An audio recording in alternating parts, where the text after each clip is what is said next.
Wednesdays, we take a look at things going on in your neighborhood, and today's no exception.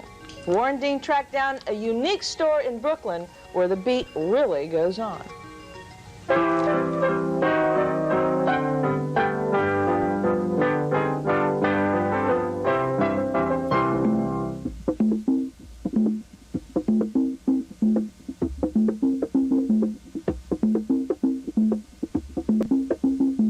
Drums it's used for the religion, it's used for just music, for folk music, for band music, many different types of drums. There are cults. There's nobody that uses drums the way the Cubans do. There's nobody. These particular drums are called congas, and if you ask almost any knowledgeable congero, he'll tell you that Jay Barrick makes a very good conga. It all happens in what is probably a most unlikely place, the Red Hook section of Brooklyn, where Jay turns out about 2 drums a week. His shop on Smith Street is called Skin on Skin. Well, we're inside. This is Skin on Skin. This is Jay Barrick's inside operation where it all happens. We're going to talk to him now about how some of this drum making actually goes.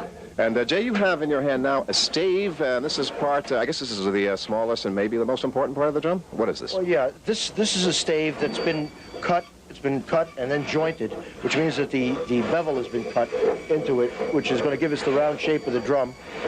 Afterwards, the entire drum is set up in rings, and it'll be placed in that steam retort over there, which is a stainless steel barrel with a stove and a pot of water underneath. It's pulled out.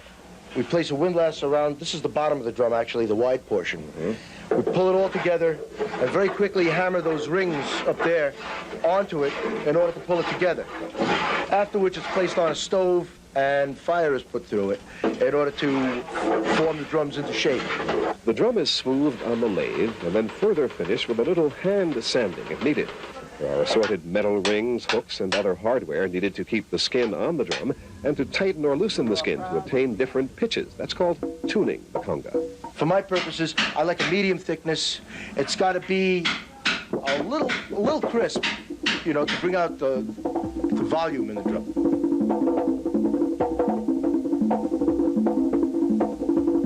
Different types of wood will give you a different sound. So, and also they weigh differently. These two here are ash wood. This one here is quarter sawn oak. If I want to buy one, what do I have to pay? The cheapest is $225. The most expensive is $380 at this point. The difference is in the wood? The difference is, yeah, in the wood, sometimes in the metalwork, and also sometimes in the size.